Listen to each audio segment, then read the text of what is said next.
Before we start the story, please share where you are watching from in the comments. If you enjoy this video from Soulful Narratives, please like and subscribe.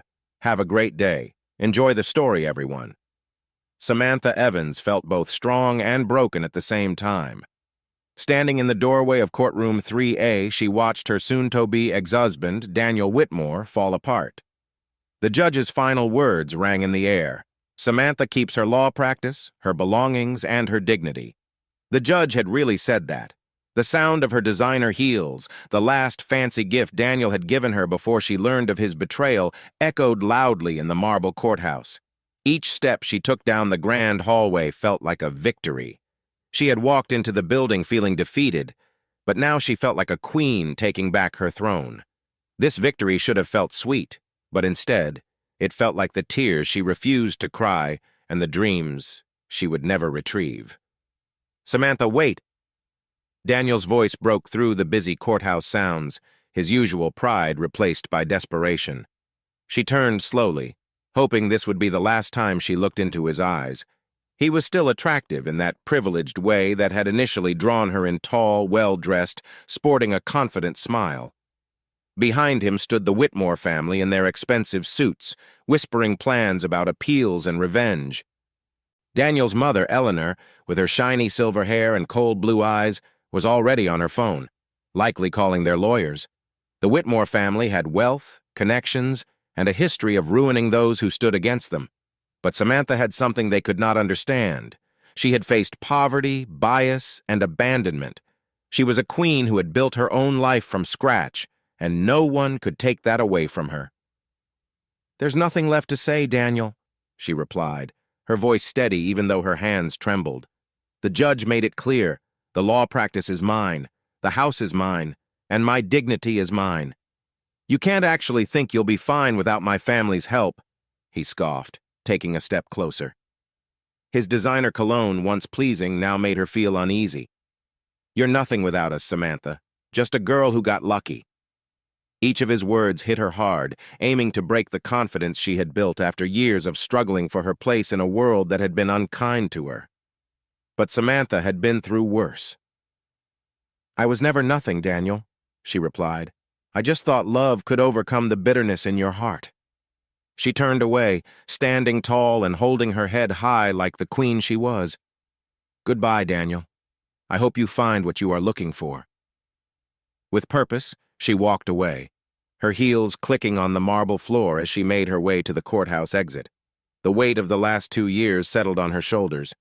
She remembered the sleepless nights preparing for court, the shame of learning about Daniel's infidelities, and the heartbreak of realizing his family had only seen her as a momentary distraction. As she stepped outside, the cool autumn air of Denver hit her face. She had parked 6 blocks away, too proud to pay for parking and too tight on money after legal fees to afford it. Her savings were gone. Her work was barely holding on, and her heart felt shattered. She had made it halfway down the courthouse steps when her legs began to tremble.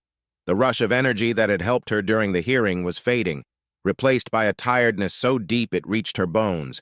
She grabbed the cold metal railing, trying to steady herself, but the world around her started to spin.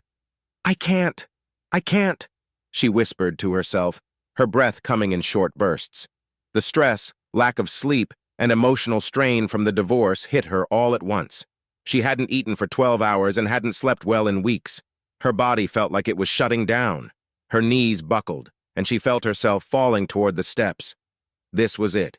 She was going to collapse on the courthouse steps like a tragic figure, giving Daniel and his family one last moment of satisfaction. But instead of hitting the ground, she found herself caught in strong, warm arms. She could smell the scent of soap as she was lifted against a solid chest. Through her blurred vision, she saw eyes the color of a stormy sky looking down at her with real concern. "I've got you," a deep voice said, and something in those 3 words made her feel safer than she had in months. "You're okay.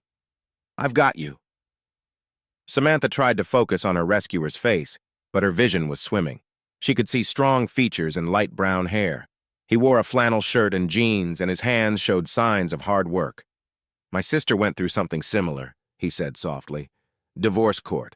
I was here for her hearing. I saw you come out of the other courtroom. You looked weighed down." He shouted to someone nearby, Call for help. She needs medical attention. No, Samantha tried to say, her voice barely a whisper. I'm fine. You need to be checked out, he said firmly, holding her comfortably in his arms. She realized he was kneeling on the steps, supporting her like she weighed nothing. You scared me when you started to fall. The way he said scared me made her heart flutter despite her exhaustion. This stranger was looking at her like she mattered, like her well-being was important to him. When was the last time someone had looked at her that way? Sirens filled the air, and Samantha noticed a crowd gathering, faces peering down at her. She saw Daniel pushing through, his expression shifting from anger to confusion. Samantha, what happened? He demanded, but her rescuer held her protectively. Step back, he said, his voice firm, making Samantha's heart race. Give her space to breathe. When the paramedics arrived, Samantha thought her rescuer would hand her over and leave. Instead, he stood up with her still in his arms, his jaw set with determination. I'm going with her, he told the paramedics, his tone leaving no room for debate. Are you family? One of the EMTs asked, getting ready for the stretcher. Samantha felt her rescuer hold her a little tighter, his chest rising and falling with a steady breath. In that moment, with her world spinning and her heart aching, she looked up into those stormy eyes and saw something that took her breath away, a man who cared about her well-being more than Daniel ever had. She's my wife, he said with such certainty that even Samantha almost believed him. The words shocked the crowd. Daniel looked pale and his mother gasped. Samantha's heart raced. This stranger, this kind and gentle man, was claiming her as his own. Your wife, Daniel stammered, disbelief in his voice. Her rescuer turned to Daniel, his eyes filled with fierce determination. Yes, my wife. If you don't back off and let the paramedics help, we will have a problem. As Samantha was placed onto the stretcher, she noticed Daniel's face. He looked shocked and confused with a hint of regret. For the first time, he seemed to understand he might lose something important. Before the ambulance doors closed, she saw her rescuer climb in beside her. He took her hand gently, his eyes fixed on her. In that moment, as the sirens wailed and they drove away from the courthouse, Samantha felt something she hadn't felt in years. She felt like a queen, safe and cared for. Behind them, Daniel watched the ambulance disappear, finally realizing he had lost an amazing woman to someone who had claimed her in just moments. The queen had fallen, but she was not alone. Chapter 2. The Protector's Heart. Samantha woke to the sound of rain on the hospital windows and the soft murmur of a voice she didn't recognize but felt she could trust. I told them the problem was serious, but they insisted on fixing it themselves. Hours later, they called me back, asking for help. She kept her eyes closed, listening to the warm laughter in that voice, the same voice that had promised her safety when everything seemed to crumble. You're awake, he said gently, and she could hear his smile. I can tell by your breathing. Samantha opened her eyes slowly, bracing for the bright lights of the hospital room. Instead, she found those same stormy blue eyes that had comforted her before. He sat in a small chair beside her bed, fully focused on her. Hi, she whispered, feeling weak. Hi yourself, he replied, and the warmth in his voice made her heart lift. How are you feeling? Like I was run over by a truck, she admitted, trying to sit up. He quickly stood and adjusted the hospital bed, his hands warm against her arms. The doctor said you were dehydrated and exhausted, he said. When's the last time you had a proper meal? Samantha thought about it and realized she couldn't recall. I don't know. Maybe 2 days ago. His expression tightened and she saw concern in his eyes. 2 days? Wow. You know my name?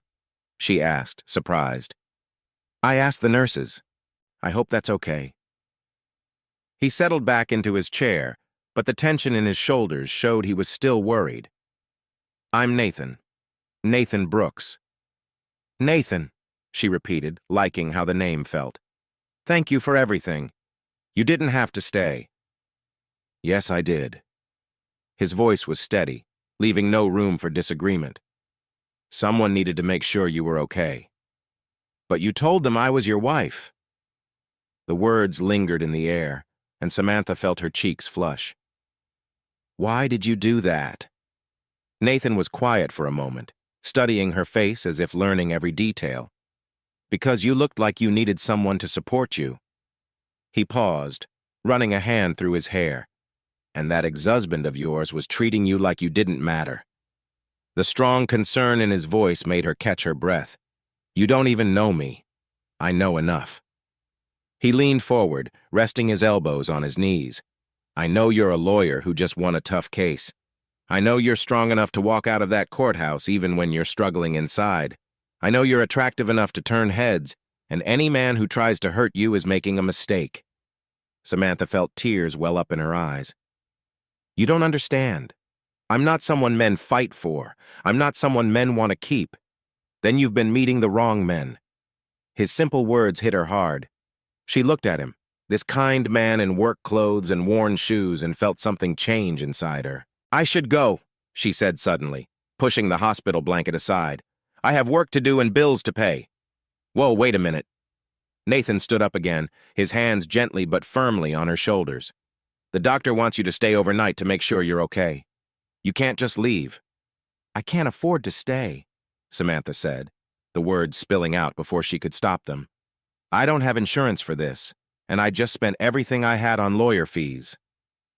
Nathan's expression softened as he sat on the edge of her bed, close enough for her to notice his pleasant scent. Don't worry about that, he said quietly. I'll help. No. Samantha shook her head firmly. I don't accept help from others. I've been taking care of myself since I was 16, and I won't stop now. It's not just help, Nathan said, his voice calm. It's what someone does when they care. You don't know me well enough to care. Nathan was quiet for a moment, his eyes warm and steady on hers. Maybe not, but I'd like to if you'll let me. Before she could respond, there was a knock at the door. A nurse walked in with a friendly smile, carrying a tray that smelled wonderful. Good evening, Mrs. Brooks, the nurse said, placing the tray on Samantha's bedside table. Your husband insisted on ordering from the Italian place nearby instead of hospital food. He said you needed something good. Samantha's eyes widened as she looked at the tray.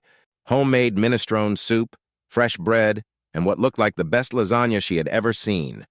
Her stomach growled loudly. Thank you, Nathan said to the nurse, his tone casual. Could you give us a few minutes? When the nurse left, Samantha turned to look at him. Mrs. Brooks? I had to keep up the story, he said with a slight smile, but she could see a hint of red on his cheeks. Besides, you need to eat, and hospital food isn't great. You can't take care of me like this, Samantha protested, even as she reached for the soup. The first spoonful was warm and delicious, and she had to hold back a sigh of satisfaction. Why not? Because I don't know you, because you're a stranger, because people don't just do this, not for me. Nathan's expression became serious. Samantha, can I ask you something? She nodded, still enjoying the soup like she hadn't eaten in days. What happened to you? Who hurt you so much that you can't believe someone would want to help? The question struck hard, and she set down her spoon with shaky hands. I can't. You don't have to tell me, Nathan said quickly. But I want you to know that whatever happened, it doesn't define you. You're worth caring for. You're worth protecting. Tears fell from Samantha's eyes before she could hold them back. You don't understand. I've never felt enough. Not for my father who left when I was born. Not for my mom's boyfriends who treated me like a bother. Not for Daniel what? Nathan's voice was very quiet. Who said I was just practice? That I was good enough for now but not someone to keep. Not good enough to be seen with. Not good enough to take home. The words spilled from her like blood from an injury. He said I was fun, but not someone to marry. Not for a man like him. Nathan stood up quickly, his chair scraping the floor. She could see his hands in tight fists, his jaw set with anger. That guy, he said, his voice low. I should have confronted him when I could. Nathan, no. Listen to me. He turned back to her, his eyes full of intensity. Everything he said was wrong. You are amazing, Samantha. You are strong and beautiful. Any man who can't see that is missing out. You don't know me, she whispered. I know enough. He sat back down, taking her hands. I know you're a fighter. I know you stand up for what's right. You deserve to be loved fully." Samantha stared at him. Here was a man who had come to her and spoke to her as if she meant something special. "Who are you, Nathan Brooks?" "I'm just a guy who believes in treating people well," he said, gently squeezing her fingers. "I think you are the most incredible woman I've ever met. I want to show you that good people still exist." "I don't date," Samantha said quickly. "I can't." "I'm not asking you to date me," Nathan said with a kind smile. "I just want to be your friend. I want to help you when you're sick and make sure you eat real food. I want to be someone you can trust." Samantha looked into his eyes and saw something she hadn't seen in a long time, real concern with no strings attached. This man was offering her friendship, and it scared her. "I don't know how to do this," she admitted. "Neither do I," Nathan said with a laugh, "but maybe we can figure it out together." Outside, the rain kept falling. Inside the hospital room, something warm and precious was beginning to grow. Samantha didn't know what to call it yet, but for the first time in months, she didn't feel alone about the future. And Nathan Brooks, who was more than he seemed, looked at the woman in the hospital bed and knew his life had just changed forever. Chapter 3. Love's First Whisper. 3 days after her collapse, Samantha was beginning to believe in good things. She stood in front of the bathroom mirror in her small apartment, looking at herself and hardly recognizing the woman there. For the first time in months, her dark eyes held a spark of what looked like hope. Her phone buzzed on the counter and she smiled before even looking at the screen. She already knew who it was. Nathan. "Good morning, beautiful. Did you eat breakfast, Samantha?" "Good morning to you, too. And yes, I had the eggs and toast you brought yesterday, Nathan." "Good. I was thinking about lunch. There's a little place that makes the best cornbread in Denver. Want to try it?" Samantha's fingers paused over the phone. In the 3 days since she left the hospital, Nathan had sent her messages every morning and evening, brought her groceries, and somehow made her laugh even when she was busy with work. He was being a true friend, but the way he looked at her made her heart race like it hadn't in years. "Samantha, I'd like to treat you, but I'm paying for my own meal." "Nathan, we'll see about that." "I'm serious, I don't want you spending money on me. It's just lunch. Friends buy each other lunch." She stared at his text, feeling a flutter in her heart every time he called her his friend. That word should have felt safe and easy. Instead, it felt like a pretty lie they were both telling themselves. "Okay, but let's go somewhere inexpensive. Trust me, I know just the place." An hour later, Samantha stood outside Mama Clara's soul food restaurant watching Nathan walk toward her. He was dressed in worn jeans and a simple shirt that looked secondhand. His hair was a bit damp, like he had hurriedly showered after work, and he moved with the easy confidence of a man who worked hard. "You look beautiful," he said when he reached her, and his words made her believe it might be true. "You look like you just came from work," she replied, trying to keep it light even though her heart raced. "I did."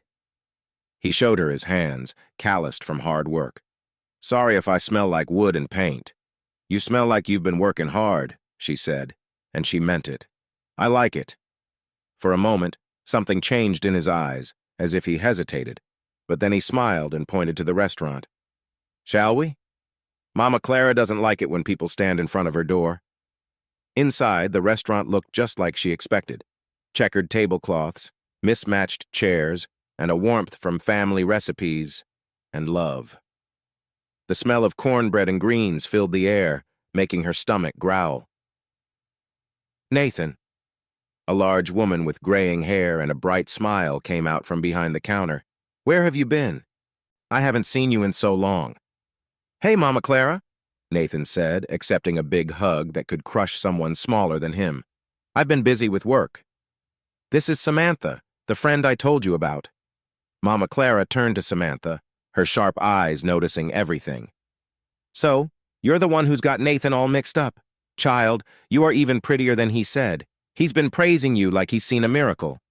"He hasn't," Samantha protested, but she felt her cheeks warm. "Oh, yes, he has," Mama Clara said with a laugh that filled the restaurant. "He was here yesterday asking what kind of food would help a woman feel better, talking about how you've been working too hard." Nathan's voice held a warning when he said, "Mama Clara," but it only made her laugh louder. "Don't you Mama Clara me, boy? I've watched you for 3 years, and I've never seen you bring a woman in here. She must be special." Samantha's heart skipped as she looked at Nathan. He was looking at her with a kind of softness she couldn't fully understand, making her want to reach out to him. "She is special," he said softly, and the words felt warm and real. Mama Clara seated them at a cozy corner table, just close enough that their knees touched when they sat down. Samantha tried to concentrate on the menu, but she was very aware of Nathan next to her. She noticed how he tapped his fingers on the table while he thought and kept glancing at her, as if making sure she was really there. "So, what's good here?" she asked, trying to ease the tension. "Everything," Nathan replied. "But the fried chicken is famous, and the mac and cheese is great." He paused, closing his eyes and making a happy sound. It felt almost like a secret. Samantha laughed, and it surprised her. When was the last time she had laughed so freely? "I'll have the fried chicken then," she decided, "and the mac and cheese too." "Make that too," Nathan called to Mama Clara, who was already heading to the kitchen. "And cornbread," she called back. "Extra butter for the skinny girl." Once they were alone again, Nathan reached across the table and touched Samantha's hand. "Are you okay? You seemed tense when you walked in." "Better now?" she said, realizing it was true. "I slept through the night for the first time in months." "Good," he said. "You needed it." His thumb gently rubbed her knuckles. "Can I ask you something?" "Sure." "What made you want to become a lawyer?" Samantha paused for a moment, surprised by the question. "My mother," she finally answered. "She was beautiful, the kind of beautiful that turns heads, but she struggled. She was young and poor. Some men took advantage of that." Nathan's jaw tightened, but he stayed silent. "When I was 7, she started seeing this man, Charles Rutherford. He was rich and charming, everything she dreamed of. He made big promises and moved us into his fancy house, showed us a better life." Samantha's voice turned bitter at the memory. "But I was different. I wasn't his biological child. His friends noticed and made hurtful comments, so he gave my mother a choice. Him or me." "Wow," Nathan said softly. "She chose me," Samantha continued, "but not before he had already damaged her self-esteem. He made her feel like she needed him, cut off her connection to her friends, and made her think she was nothing without him. When we left, she had nothing, no money, no skills, no confidence." "That's why you became a lawyer," Nathan said, nodding. "I promised myself I would never be powerless. I wanted to help women who couldn't help themselves." Samantha looked down at her hands. "But even with that, I still ended up married to a man who didn't value me." "No," Nathan said firmly. "You divorced a man who didn't deserve you. There's a big difference." Before Samantha could reply, Mama Clara returned with their food. The table was instantly filled with plates of golden fried chicken, creamy mac and cheese, seasoned greens, and cornbread that looked amazing. "Eat up, babies," Mama Clara said, looking at Nathan. "And Nathan, make sure this girl gets enough. She's too skinny." "Yes, ma'am," Nathan responded seriously. As they ate, the conversation flowed easily. Nathan shared stories about his work, avoiding any details that might make her uncomfortable. Samantha found herself relaxing, laughing at his tales, and enjoying the simple pleasure of sharing a meal with someone who listened. "This is incredible," she said, taking another bite of the mac and cheese. "I think I might be in love with the mac and cheese." "With the mac and cheese?" Nathan asked, but there was something in his voice that made her pay attention. "With the mac and cheese," she confirmed, but their eyes met across the table and held. "Good," he said quietly, "because I think I'm in love too." The words hung in the air between them, heavy with meaning beyond food. Samantha felt her heart start to race and the familiar flutter of worry when things got too real too fast. "Nathan, I'm not talking about the mac and cheese," he said gently but firmly. "I'm talking about the way you tilt your head when you're thinking, the way you shine when you laugh, and how you stand up for what's right, even when it's hard." "You don't know me," Samantha whispered, but her voice didn't sound strong, even to her. "I know enough," Nathan said as he reached across the table again. taking both of her hands in his. I know you're brave, smart, and lovely. I know you've been through tough times, and I know you're scared, but what I feel for you is real, and I believe you feel it too. Samantha stared at him. This man, who had come into her life like someone sent to guide her, was now saying he was falling in love with her.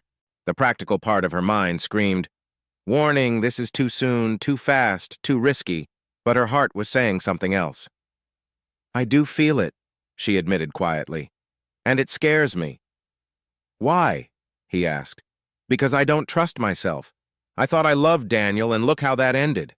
I'm afraid that if I let myself care about you, you'll see I'm not worth it and leave." Nathan stood up suddenly, his chair scraping against the floor. For a moment, Samantha feared he would walk away, proving her worries right. Instead, he came around the table and knelt beside her chair, gently holding her face in his hands. "Samantha Evans," he said, his voice full of feeling, "you are worth everything. You are worth fighting for, worth protecting, worth loving with all that I have, and I am not going anywhere." "Promise me," she whispered, tears welling up. "I promise." He leaned forward, resting his forehead against hers. "Can I kiss you?" Samantha nodded, not trusting her voice. Nathan's lips met hers softly, carefully, as if afraid she might pull away. But when she kissed him back and showed him she was strong, the kiss deepened, making her feel like she was finally home. They were interrupted by applause from the other diners, and Samantha pulled back, laughing and blushing. Nathan grinned, unbothered by the attention. "That was perfect," he said. "I was going to say public." "That too," she chuckled. He stood up, offering her his hand. "Come on, let's get out of here before Mama Clara starts planning our wedding." As they walked out of the restaurant, Samantha felt lighter than she had in years. The autumn air was cool and fresh, and Nathan's hand was warm in hers. They strolled slowly, both of them not wanting the day to end. "Your friends seem great," Nathan said, putting his arm around her.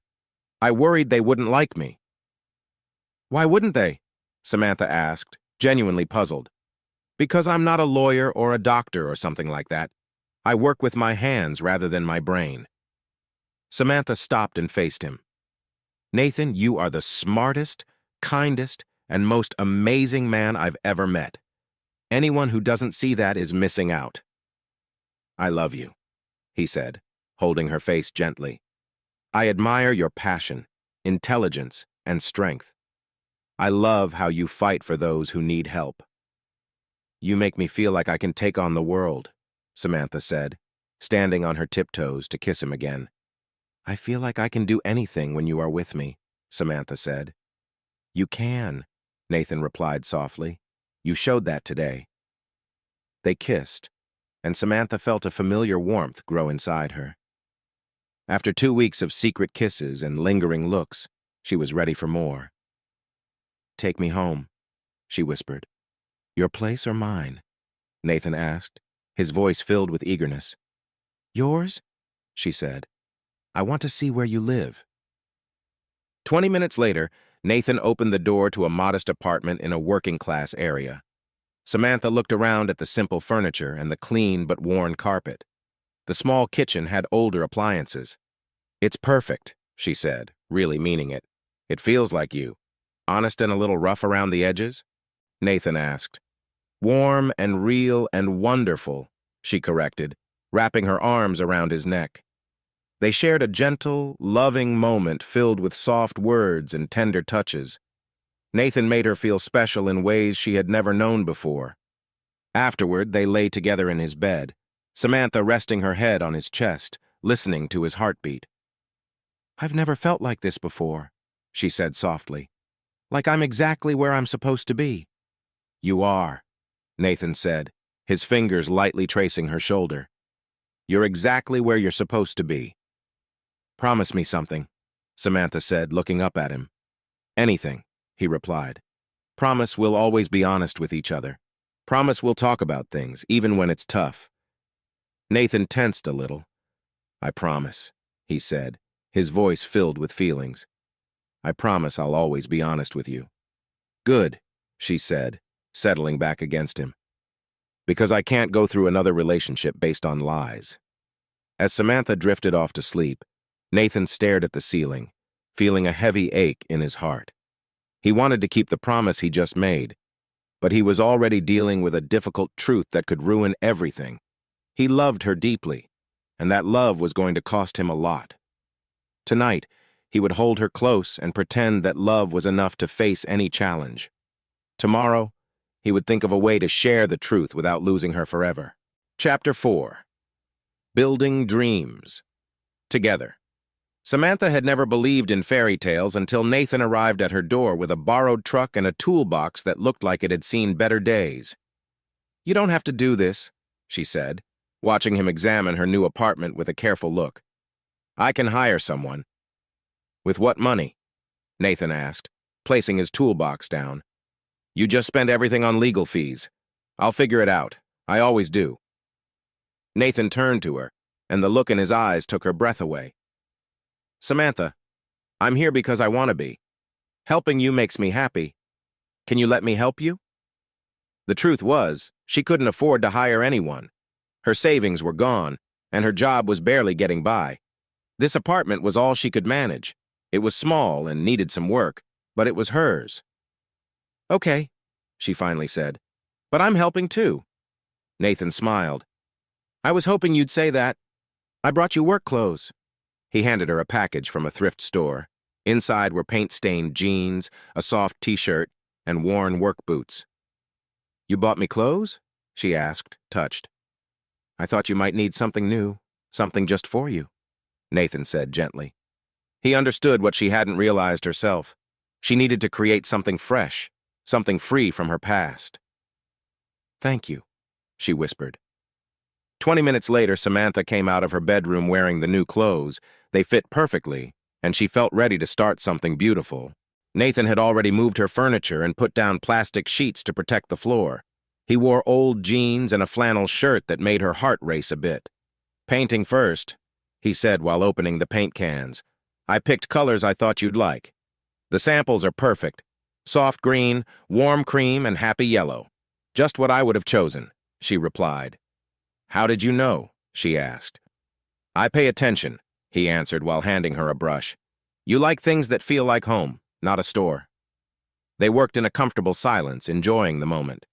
Samantha found herself looking at Nathan, admiring how he worked with ease, humming quietly to himself. "What kind of construction do you do?" she asked. Nathan paused for a moment. "Different projects, mostly homes. I work for a small company. We do whatever we need to do." She asked if that was his dream job. "Not really," he admitted after a moment. "I wanted to make things that would last." "You still could." "You're smart," she encouraged.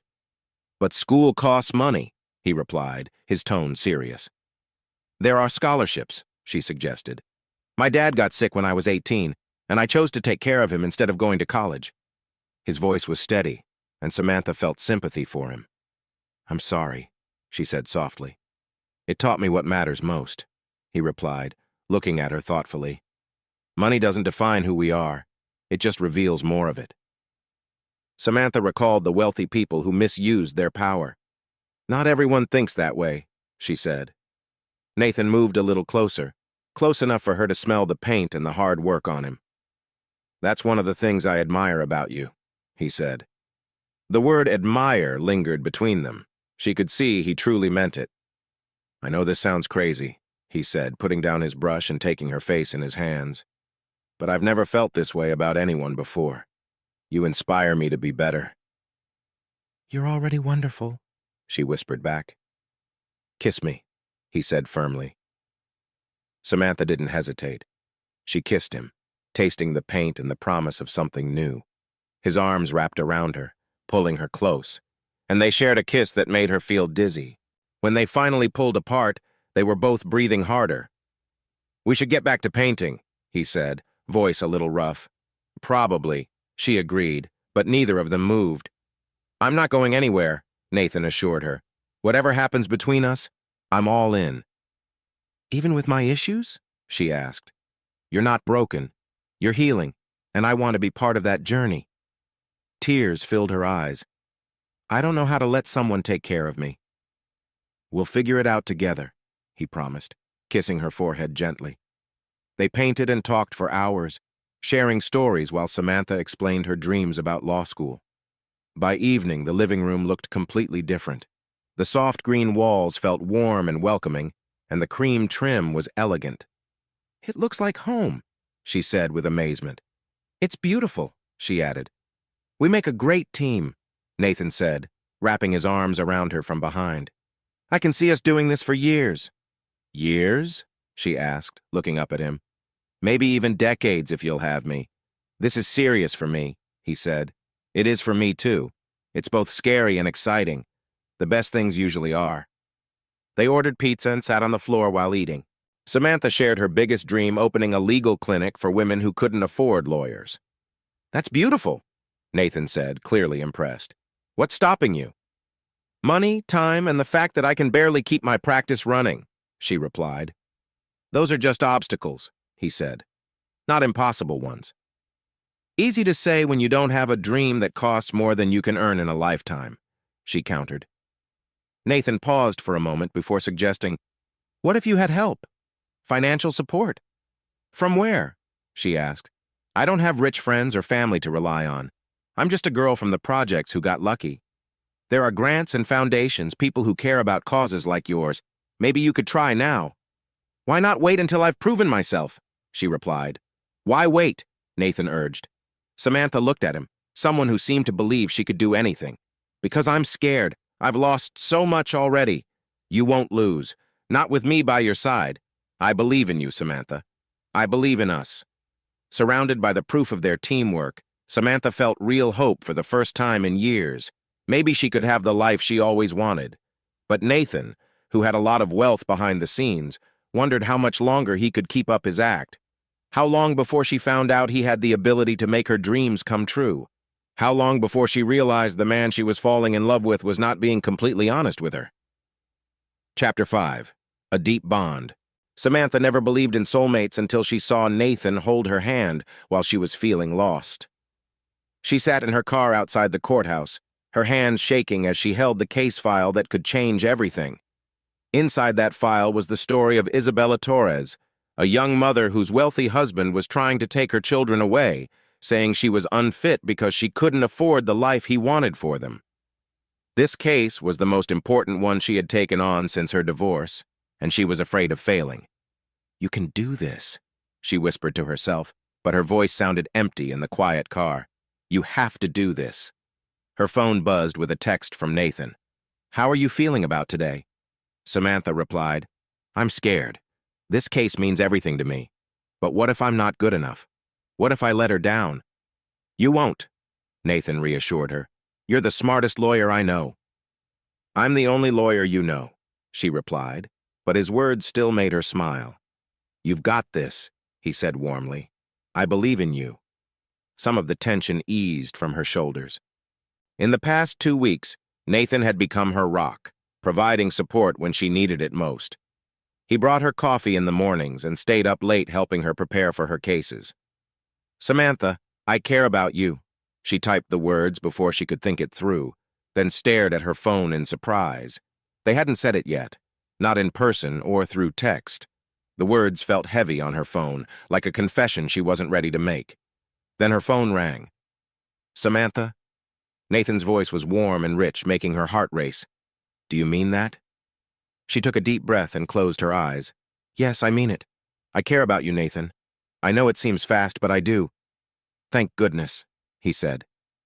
She could hear the relief in his voice. "Because I care about you, too. I've wanted to say it, but I didn't want to scare you." "You don't scare me," Samantha said. "You make me feel brave." "Good," he replied. "You need to be brave today. Walk into that courthouse and show everyone what I already know, that you're amazing." Samantha felt tears in her eyes. "I wish you could be there with me." "I'll be there," Nathan said quickly. "I'll take the day off work. I'll be in the gallery. And every time you feel scared, just look at me and remember that I care about you." "You can't skip work," Samantha argued. "You'll lose money you can't afford to lose." "Samantha." Nathan's voice was steady. "There's nothing more important to me than being here for you. Nothing." 2 hours later, Samantha stood before the judge, her final words pouring out like a prayer. She shared the story of Isabella Torres, a woman who had given up her job to care for her kids and who had suffered emotional harm from a man who used his wealth to control her. She deserved the chance to rebuild her life with her children. "Your Honor," Samantha said, her voice getting stronger with each sentence. "This case isn't about money. It's about what kind of society we want to be. Do we want to be a society that says children belong with the parent who can buy the most expensive toys? Or do we want to be a society that says children belong with the parent who loves them the most?" She spotted Nathan in the audience, and the pride and love she saw there gave her the strength to keep going. Isabella Torres may not have riches, but she has something far more valuable. She has a mother's love. She has the courage to fight for her children, even when it's hard. She has the strength to rebuild her life and create a home full of love instead of fear. When the judge ruled in Isabella's favor, Samantha felt her knees almost give way with joy. She turned to see Nathan pushing through the crowd, his face glowing with happiness. "You did it," he said, lifting her into his arms. "You were amazing." "We did it," Samantha replied, holding him tight. "I couldn't have done it without you." "Yes, you could have," Nathan said, looking at her. "But I'm glad you didn't have to." That evening, Samantha's law school friends threw a surprise celebration at their favorite bar. Samantha was nervous about introducing Nathan to her friends, worried about their opinions on her boyfriend who worked with his hands. But as she watched him charm her colleagues with his cleverness and humor, she realized her worries were for nothing. "I like him," her friend Lauren whispered, nudging Samantha. "He's not what I expected." "What did you expect?" Samantha asked, curious. "I don't know. Someone trying too hard," Lauren replied. "I guess I thought he'd be slick, but he's just real and the way he looks at you." Lauren sighed. "Girl, that man is completely smitten with you." Samantha glanced across the room at Nathan, who was talking about building projects with her friend Michael. He was wearing a thrift store suit that fit him well, and he had a quiet confidence that made her heart race. "He's nothing like Daniel," Samantha thought. "No, he's not," Lauren agreed. "Daniel always acted like he was doing you a favor by being with you. Nathan acts like he's won a prize." "I'm scared," Samantha admitted. "Of what?" "Of how much I care about him. Of how much I need him. What if he leaves?" Lauren turned to her. "Samantha, that man is not going anywhere. Trust me, I've watched many relationships, and what you two have is special. Don't let your past ruin your future." Later that night, Samantha and Nathan walked slowly back to his truck, not wanting the night to end. The October air was fresh and Denver's skyline sparkled in the distance. "Your friends are great," Nathan said, his arm around her waist. "I was worried they wouldn't like me." "Why wouldn't they like you?" Samantha asked, genuinely confused. "Because I am not a lawyer or a doctor, or someone like that. Because I use my hands instead of my mind."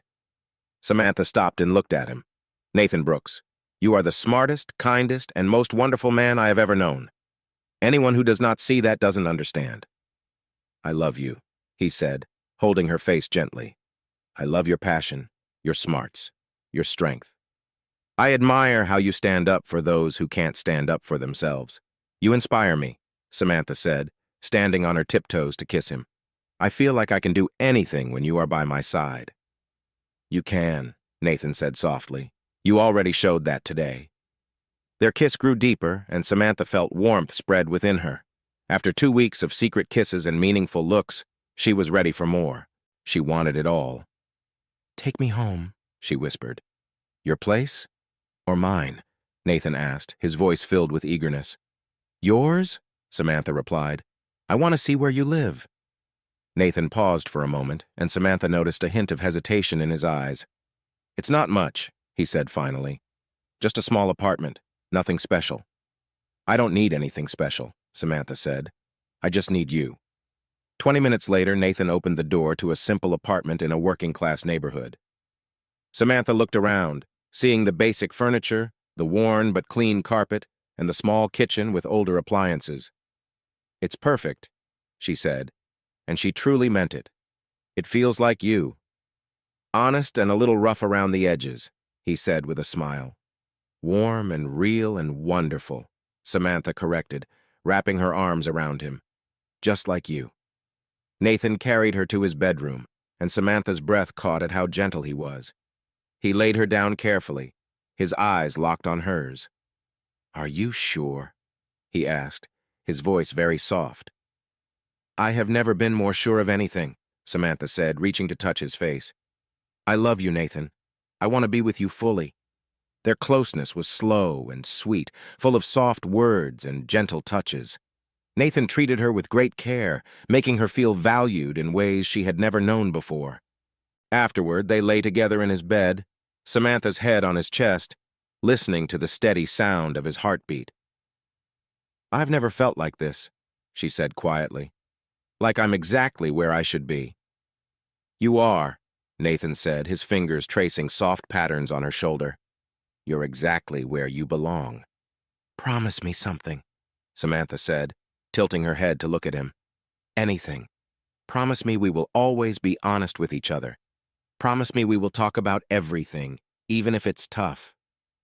Nathan's body tensed slightly, and she felt him take a deep breath. "I promise," he said, his voice thick with feeling. "I promise I will always be honest with you." "Good," Samantha said, settling back against him. "Because I can't handle another relationship built on untruths." As Samantha drifted off to sleep in his arms, Nathan stared at the ceiling, feeling troubled. He wanted nothing more than to keep the promise he just made, but he was already living a lie so big it could shake everything they built together. He loved her more than anyone, and that love was going to cost him dearly. Chapter 6. Finding Joy. Samantha never thought happiness could be so overwhelming. She stood in her apartment, staring at the weekend bag on her bed, her heart racing from feelings she couldn't name. Nathan had surprised her with a weekend trip, and for the first time in her life, she was going away with a man she truly loved. "It's just camping," she told herself, but her reflection in the mirror looked unsure. "It's not like he's taking you to a big city." The truth was, she wouldn't have wanted that. Nathan had planned something simple, something he could afford, and that made it more special than any fancy place.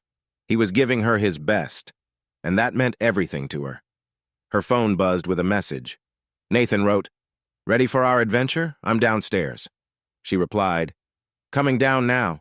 I packed way too much for camping." He texted back, "We'll figure it out. I love you." Samantha typed, "I love you too." The words felt new to her. They sent a happy chill down her spine whenever she said them. 3 weeks of loving Nathan, and she was still amazed that this wonderful man was hers. Samantha grabbed her bag and headed downstairs, her heart racing with excitement. She found Nathan leaning against his truck. Seeing him took her breath away. He wore jeans and a flannel shirt, his hair slightly messy from the wind, looking like every nice dream she had. "Hi, beautiful," he said, stepping toward her. "Ready for our first weekend away?" "I've never been camping," Samantha admitted as he took her bag. "I have no idea what to do." "That's part of the fun," Nathan said, giving her a light kiss. "We'll figure it out together." As they drove out of the city, Samantha watched the tall buildings turn into rolling hills and golden trees. Nathan had the radio playing classic rock, and he sang softly, his voice warm and rugged. She found herself looking at his face, memorizing the strong line of his jaw and the way his eyes crinkled when he smiled. "What are you thinking about?" he asked, noticing her gaze. "How happy I am," she replied, feeling the truth of it. "I never thought I could feel this way about anyone." "How do you feel?" Nathan asked. "Safe," Samantha said without thinking. "Like I can be myself with you. Like I don't have to pretend to be someone else." Nathan's grip on the steering wheel tightened, and she saw something painful flash in his eyes. "You never have to pretend with me," he said. "I love you just as you are." "Good," she said, reaching out to touch his hand. "Because I'm tired of pretending. I spent a long time trying to be who someone else wanted, and it nearly broke me." "You're perfect," Nathan said, kissing her hand gently. "Don't let anyone tell you otherwise." They drove in comfortable silence for a while, the autumn landscape flowing past the windows. Samantha felt a peace she hadn't felt in years, a deep contentment. This was what love was supposed to feel like, easy and natural, like being home. "So where are we going?" she asked as Nathan turned onto a dirt road. "It's a surprise," he said, but there was something in his voice that made her look at him more closely. "I found this place online. It's supposed to be special." 20 minutes later, Samantha understood. The campsite was beautiful, a spot by a clear lake, surrounded by trees glowing gold in the afternoon sun. There was a fire pit, a picnic table, and enough space for their tent. They were completely alone. "Nathan," Samantha said softly as she climbed out of the truck. "This is amazing." "I hoped you'd like it," he replied, but she could hear a little worry in his voice. "I know it's not fancy." "It's perfect," Samantha said, wrapping her arms around his neck.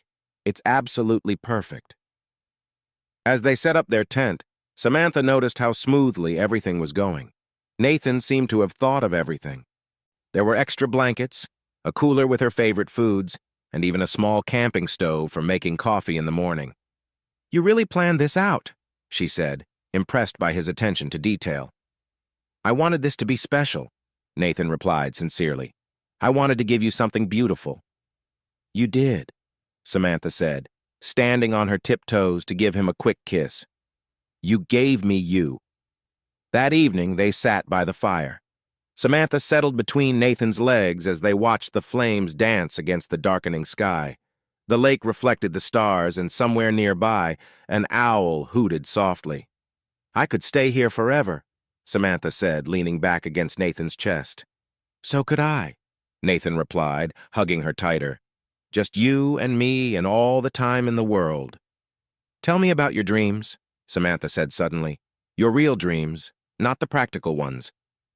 Nathan was quiet for a moment, resting his chin on top of her head. "I dream about building something lasting," he said finally. "Something that matters. I dream about having a family, kids who know they're loved. I dream about waking up every morning next to the woman I love and knowing that she loves me back." "What else?" Samantha encouraged, sensing he had more to share. "I dream about changing the world, even if it's just a little. I want to use my talents to help those who need it." Nathan's voice grew more passionate. "I dream about being the kind of man who deserves someone like you."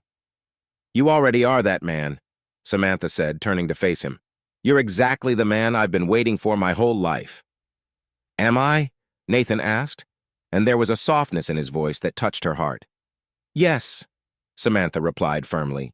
"You're kind and strong and honest. You work hard for what you have. You treat me like I'm precious. You make me feel valued."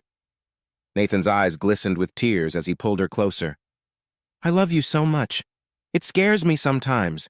I don't know how I lived without you." "You don't have to live without me," Samantha said, her eyes also filling with tears. "I'm not going anywhere, Nathan. I'm yours completely. Promise me," Nathan said urgently. "Promise me that when things get hard, when life gets complicated, you'll remember this moment. You'll remember how much we love each other." "I promise," Samantha said, feeling puzzled by his intensity. "But why are you talking like something's going to happen?" "Because I know how easy it is to lose the good things in life," Nathan said. "I know how quickly everything can change. I just want to make sure you know how much you mean to me." Samantha kissed him then, pouring all her love and reassurance into the moment. "Nothing's going to change," she whispered against his lips. "We're going to be okay." They lay under the stars, feeling connected in a way that felt timeless and meaningful. Afterward, they rested together in their sleeping bags, Samantha's head on Nathan's chest, listening to the sound of the lake gently hitting the shore. "I want to have a family with you," Samantha said suddenly, the words spilling out before she could stop them. Nathan's body went still beneath her. "What?" "I want to have a family with you," Samantha repeated, feeling embarrassed but unable to take it back. "I want to build a life together. I want to wake up every morning and know that you are mine." Samantha's voice was full of emotion. "I know it's early," she said quickly. "We haven't discussed it, but I love you so much, and I can't picture my future without you." "I can't picture my future without you either," Nathan said, holding her close. I want all of that with you. The family, the life, the forever. Really? Samantha raised her head to look at him. Really? Nathan said, gently holding her face. I want to give you everything, Samantha. Everything you ever wished for. I don't need everything, Samantha replied. I just need you. What if I could give you more? Nathan asked, his voice careful. What if I could help you start that legal clinic you talked about? What if I could help make your dreams come true? Samantha frowned. How? You're a construction worker, Nathan. You don't have that kind of money. Maybe not now, Nathan said. But someday when I've saved enough, when I've built up my business. You want to start your own business? Samantha asked, surprised. Maybe eventually if I find the right investors, Nathan said, his mind clearly working. That's a beautiful dream, Samantha said. But I love you for who you are now, not for what you might have later. I know, Nathan replied, sounding a bit sad. I just want to be able to give you the world. You already have, Samantha said, leaning back against him. You've given me love, respect, and support. You've given me a reason to believe in happy endings again. As Samantha fell asleep in his arms, Nathan looked up at the starry sky and felt a heavy sadness. Tomorrow they would return to the city, back to the falsehoods. He would have to keep pretending to be someone else. But tonight, under the Colorado sky, with the woman he loved resting peacefully next to him, Nathan allowed himself to believe that love could overcome anything, even the truth. He closed his eyes and silently promised himself that he would find a way to tell Samantha the truth without losing her. He had to, because a life without Samantha was unimaginable. In his mind, a plan started to form, a way to show her his true self little by little. Tomorrow he would begin to reveal the truth. That night, he would just hold her and pretend that love was strong enough to handle any challenge, including the challenge of his own lies. Chapter 7. The Weight of Truth. Samantha had never believed in perfect moments until she found herself dancing in Nathan's arms in her apartment, surrounded by candlelight and the sound of rain against the windows. I still can't believe you got a promotion, she said, resting her head against his chest as they swayed to the music from her phone. Tell me everything. Nathan held her a bit tighter, and she sensed some tension in him. It's not that exciting, he said, trying to sound casual, just a step up in responsibility. My boss noticed my good work and offered me a supervisor position. More money? Samantha asked, looking up at him. Some, Nathan replied, and she saw a struggle in his eyes. Enough that I was thinking we could talk about moving in together. Samantha's heart skipped a beat. Moving in together. Nathan spoke quickly. I know it's fast, but I love you, Samantha. I love waking up next to you. I love coming home to you. You make even the simplest things feel special. I love you too, Samantha said, standing on her tiptoes to kiss him. Yes, I want to move in with you. I want to build a life with you. There's something important I need to tell you, Nathan said, his voice serious. Samantha felt a chill. What is it? Nathan took her hands and led her to the couch. This promotion comes with opportunities I hadn't thought about before. What do you mean? I mean, I might have chances now to grow, to help you start that legal clinic sooner than we thought. Samantha frowned. Nathan, what is this promotion? Are you talking about becoming a foreman? Something like that, Nathan replied, struggling with his words. What if I told you I might have more possibilities than I originally thought? What do you mean? Samantha's voice had a sharper tone now, worry creeping in. What if I had resources I hadn't mentioned? What if I could help you with your dreams? Samantha pulled her hands back, her heart racing. Are you saying you've been hiding things from me about money? Not hiding, Nathan said quickly. Just not telling you everything. That feels like the same thing, Samantha said, standing and pacing to the window. I told you from the start that I can't be in a relationship built on secrets. I know that, Nathan replied, his voice full of regret. I wanted to tell you, but I was scared of losing you. So you thought hiding the truth was better? Samantha turned to him, her eyes fierce. You thought tricking me would create trust. No, Nathan said, standing up and reaching for her. I just thought if you knew the truth, you'd think I was just another wealthy man trying to win you over. The truth about what? Samantha pressed. How wealthy are you, Nathan? Because construction workers don't make the kind of money you're talking about. Nathan opened his mouth to respond, but then closed it again. Samantha could see the struggle on his face. Finally, he said quietly, "You're right. I'm sorry. The promotion is good, but it's not life-changing money. I just want to be able to give you more than I can right now." Samantha studied him and sensed he still wasn't telling her everything. "Nathan, are you being honest with me?" "Yes," Nathan said, but she could sense there was more. "Then why do I feel like you're hiding something?" Nathan crossed the room to her, taking her face in his hands. "Because I love you so much that I sometimes dream bigger than what's possible. Because I want to give you everything you deserve. And right now I can't." Samantha searched his eyes, looking for the truth. She saw love, fear, and a hint of desperation.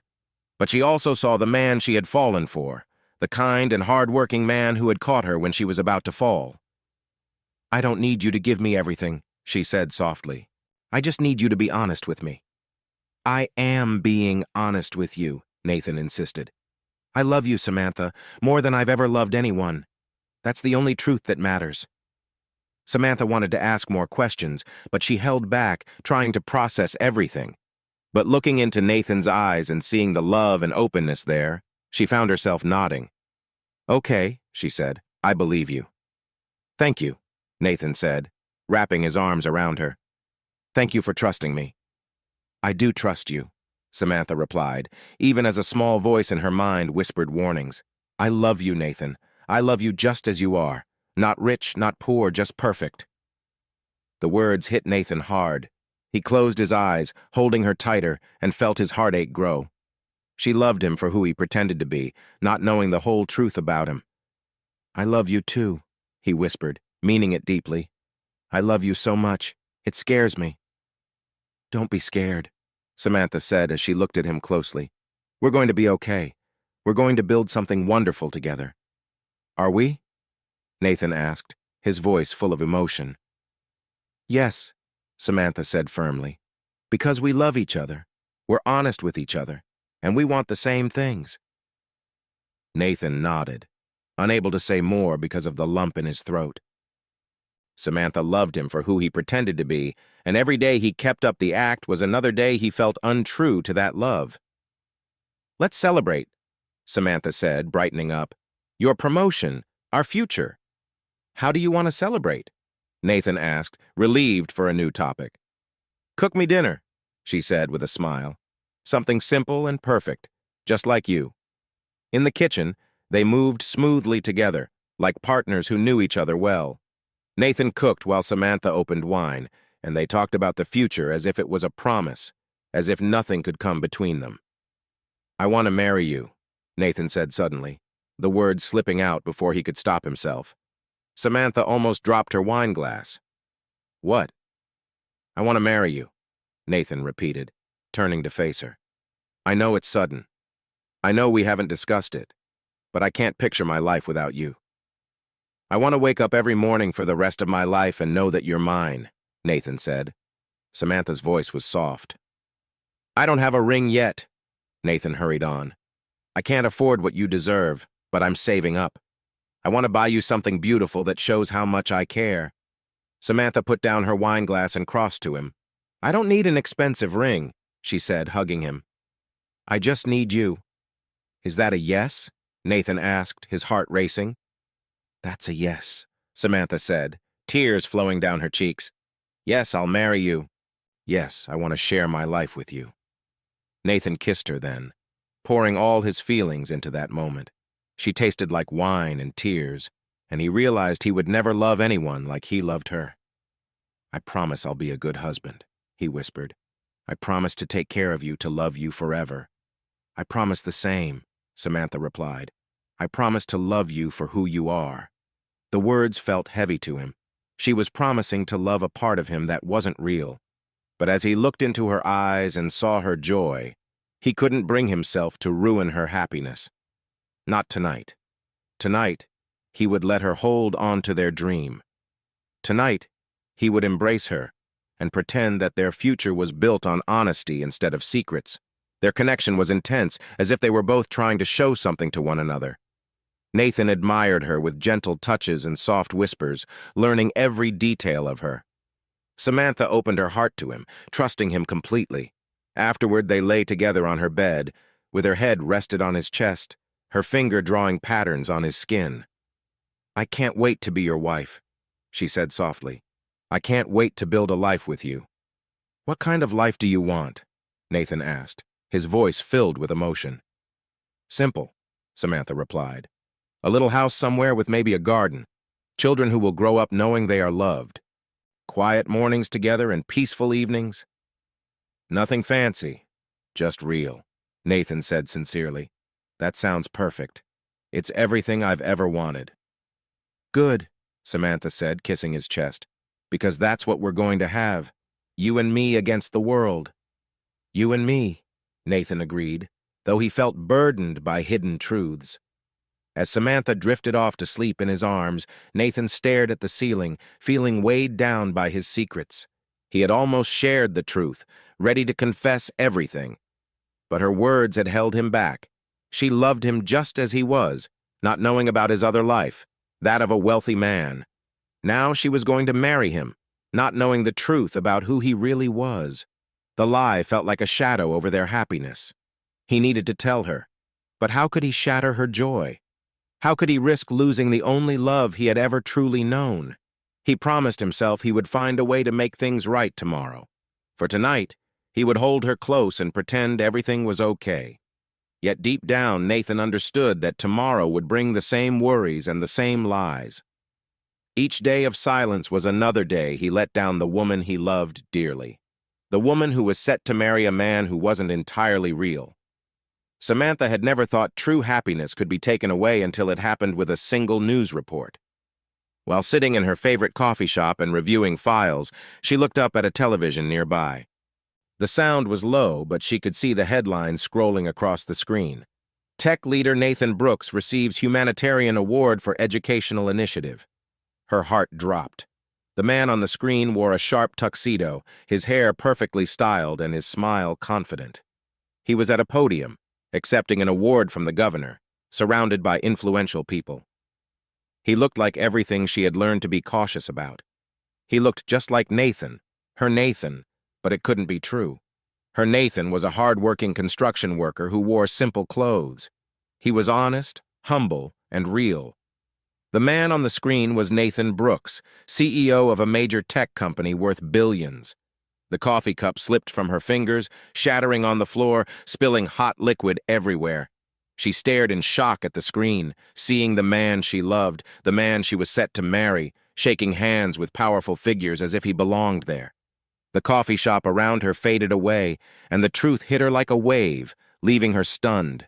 Every moment they had shared, every kiss and every "I love you" had all been untrue. The camping trip that had felt so perfect because Nathan had picked the best campsite.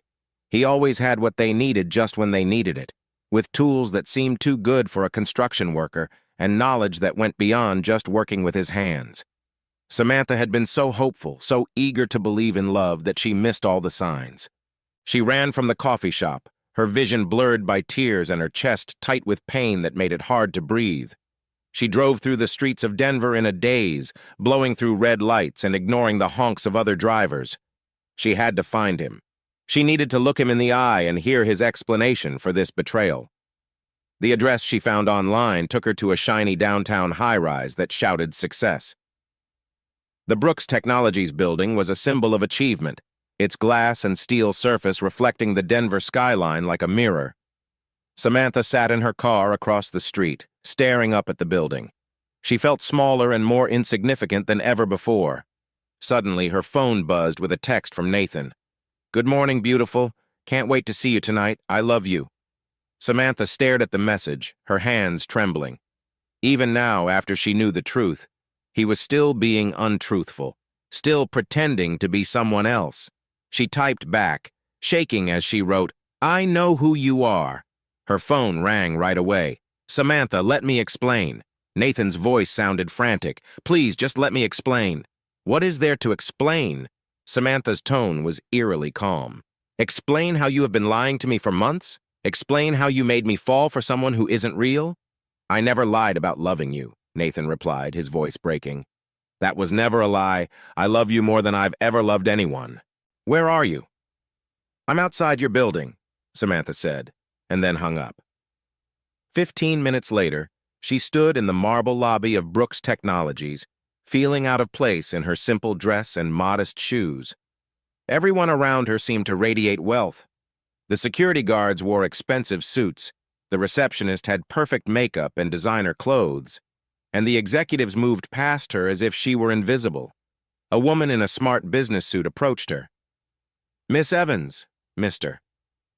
Brooks is waiting for you in his private elevator.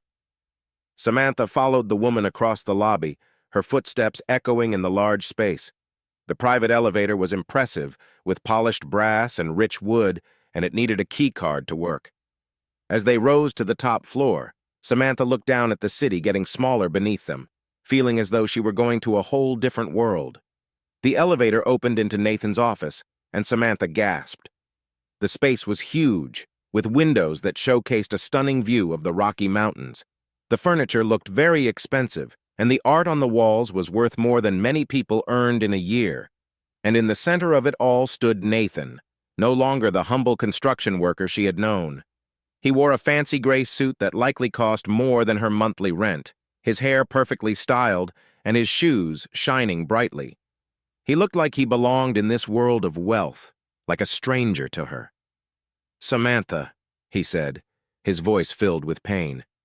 Thank you for coming. Don't, Samantha replied sharply. Don't thank me.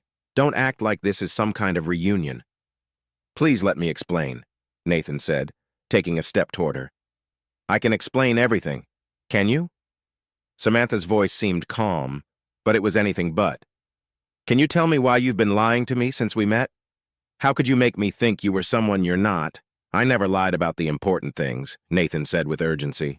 I never lied about loving you or wanting to share my life with you. You lied about everything. Samantha's calmness finally broke, her voice rising. You lied about who you are, what you do, and where you live. You made me think you were struggling when you have so much money. I wanted you to love me for me, not for what I have, Nathan replied, his voice also getting louder. I wanted you to love me, not my wealth. I don't even know who you are, Samantha shouted. The man I fell in love with doesn't exist. He's a character you made up to control me. That's not true, Nathan said, his voice trembling. The man you fell in love with is me, the real me. My money doesn't change that, doesn't it? Samantha laughed bitterly. Do you think I'm only after your money? Do you think I can't tell the difference between love and manipulation? No, Nathan replied quickly. I never thought that. I know you're not like that. Then why? Samantha's voice shook with hurt. Why did you lie to me? Why did you make me think you were someone else? Nathan ran his hands through his hair, messing it up.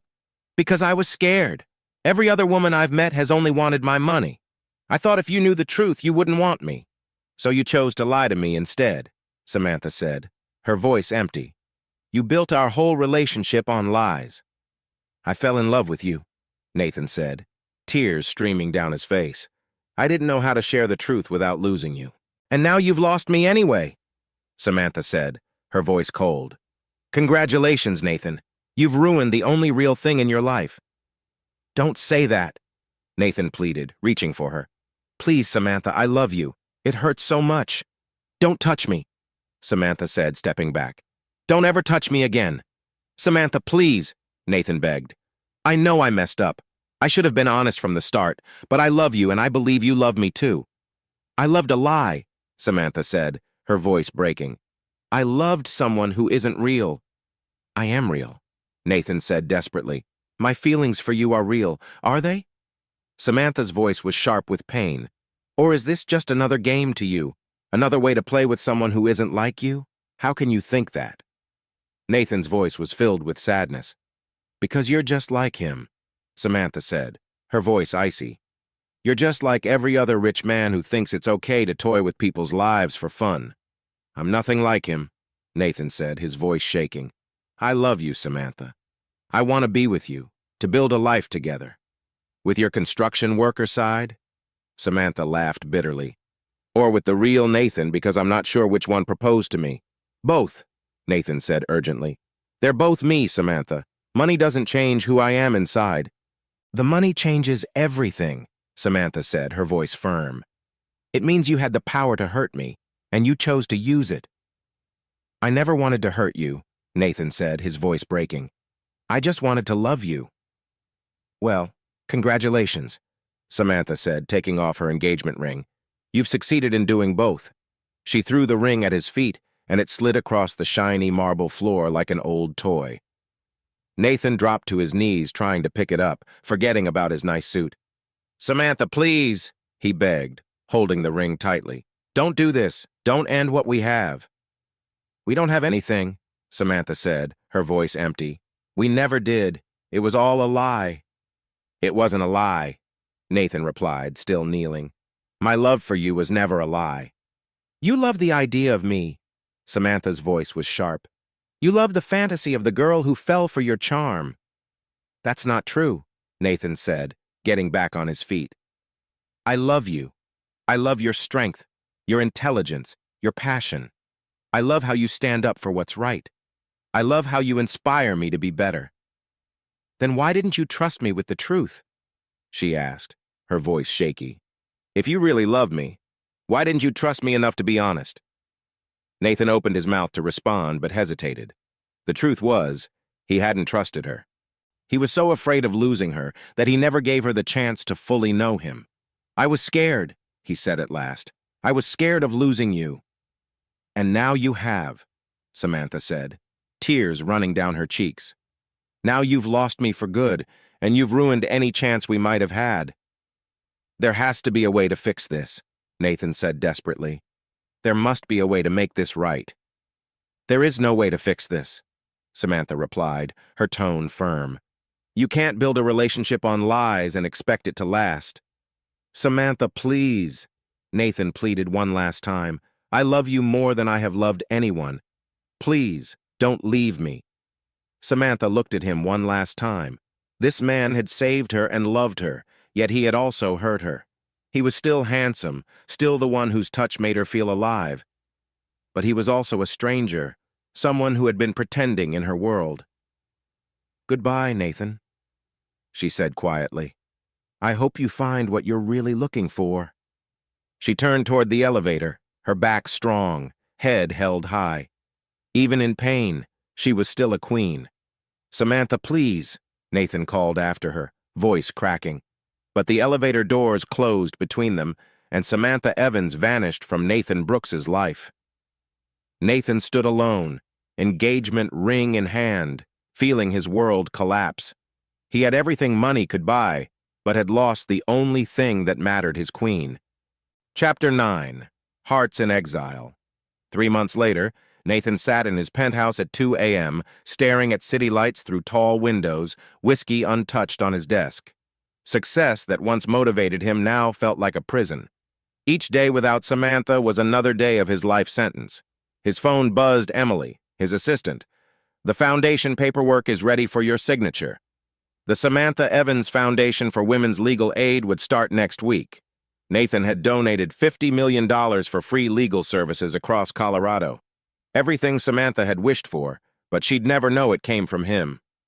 Make sure the donor stays anonymous, he typed with shaking hands. Samantha must never know. A knock interrupted his thoughts. Daniel Whitmore entered, suit wrinkled, hair messy. Samantha's ex-husband looked like he hadn't slept in days. What do you want? Nathan asked tensely. To talk about Samantha. She looked like a ghost at the courthouse yesterday. Leave, Nathan said firmly. What did you do to her? She was getting better, then you ruined everything. I loved her, Nathan replied. Did you? She looked broken. Daniel's words hit hard. I made mistakes, hurt her, lost the most amazing woman, but at least I never pretended to be someone else. You lied every day. You promised to love and be faithful. And you lied, too. You made her fall for someone who wasn't real. I made her fall in love with me. The real me. Daniel laughed bitterly. You had the chance to give her everything, but chose to hide the truth. You were protecting yourself, too scared to face rejection. I'm going to win her back, Daniel stated. Show her I've changed. After Daniel left, Nathan feared he might be right that Samantha could forgive hurtful actions before loving lies. Across town, Samantha stood in her apartment, staring at walls Nathan had painted. The sage green that once brought peace now felt like a trap. She tried painting over it, but remembered how he looked at her while they worked, how loved he made her feel. Daniel called. "I want to see you," he said gently. "I've been sober 3 months in therapy. I was scared of how much I needed you, so I pushed you away." "Why tell me this now?" "Because you're making the same mistake. You're so afraid of being hurt that you're pushing away someone who cares. At least he lied because he was scared of losing you. I lied because I was scared of keeping you." The next morning, Margaret Thompson, an elegant woman with silver hair, entered Samantha's office. "I'm director of the Samantha Evans Foundation for Women's Legal Aid. An anonymous supporter donated $50 million to start a legal clinic in your name." Samantha stared, stunned. $50 million? "They want to honor your efforts helping women who can't afford legal help." Margaret handed her a thick folder with incorporation papers, building contracts, hiring agreements, everything for her dream clinic. "I can't accept this," Samantha said, voice breaking. "It feels like a lie. The foundation is real. The money is real. The chance to help thousands of women is real." After Margaret left, Samantha sat staring at the folder. Inside was the chance to make a real difference, but it came from the man who'd been dishonest with her. Chapter 10. The Queen Reclaims Her Kingdom. Samantha never believed in second chances until her mother's final days brought painful truths. "I've been thinking about that young man," her mother said weakly. "I see so much of myself in you, the same pride, the same fear. I never told you the whole truth about Charles Rutherford." "What truth?" Samantha's heart tightened. "He didn't leave because of you. He left because I couldn't forgive him. When his friends said hurtful things, Charles defended us, cut them out. But I was so hurt I couldn't see beyond my pain." Her mother's voice trembled. "For 2 years he tried to return called, wrote letters, sent money for your education. But I was too proud, too afraid to believe he really loved us. I let fear cost me the love of my life." "Why tell me this now?" "Because I don't want you to spend 30 years alone, wondering what could have been.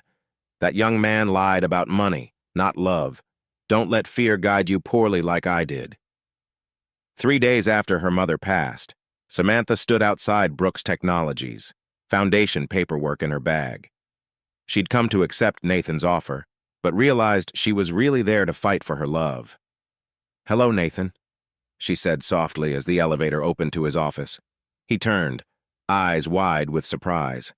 6 months had made him look tired, shoulders slumped. "I signed the foundation papers," she said. "I wanted to thank you." "You don't need to thank me. I should have told you the truth from the start." "Yes, you should have. You should have trusted me." She stepped closer. "You don't deserve my forgiveness. You lied about everything, made me love someone who wasn't real." Nathan's face dropped, tears falling. "I'm so sorry. I love you so much, and I ruined everything." "Did you? Did you lie about loving me?" "Never." "About wanting a life with me?" "No." "About who you truly are, your values and dreams?" "No, I never lied about who I am." "Then maybe you didn't ruin everything. Maybe you just made poor choices." "What are you saying?" "I've spent 6 months hating you for lying, but I've also missed you so much it was hard to breathe. My mother died 3 days ago. She regretted not forgiving the love of her life, spent her life alone because she was afraid to trust love again." "I'm so sorry you went through that alone." "I don't want to live with regret. I don't want to wonder what could have happened if I'd been brave enough to forgive you." "What are you saying?" "I'm saying I love you, Nathan Brooks. Not for your money, but for who you are. The man who supported me and helped me believe in love again. I love you too. More than I've ever loved anyone." "Can you forgive me?" Nathan asked. "Can you forgive me for lying?" "I can, if you promise to always be honest with me and love me just as I am." "I promise," Nathan said seriously. "I promise I won't lie again and will love you completely." "Then I forgive you." She kissed him. pouring 6 months of longing into that moment. "Marry me," Nathan whispered. "Be my wife, my partner, my everything." "Yes," Samantha said, laughing and crying at once. Nathan dropped to one knee, revealing a ring box. "I've carried this for 6 months, hoping I'd get to give it to you." "It's perfect," she said as he slipped it on her finger. "I'm stepping down as CEO," he said. "I want to focus on the foundation, be the man you fell in love with. You already are deserving of my love." 6 months later, Samantha Evans became Samantha Brooks in a beautiful ceremony. They exchanged vows, promising to love truly and completely for all their days. A month after the wedding, the Samantha Evans Foundation opened its doors. Samantha dedicated herself to helping women while building the clinic of her dreams. Yet her greatest victory was the love she'd almost let go of. As Samantha sat in her foundation office, hand resting on her growing belly, she looked at a photo of Nathan painting her apartment with love. He'd been pretending to struggle financially, but had never stopped loving her. That was the most important truth. Samantha felt like a queen who had reclaimed her kingdom, ready to lead with love and forgiveness. Sometimes the biggest victories come from the bravery to fight for what you've lost. Some love stories are strong enough to endure the truth, and sometimes love is all you need.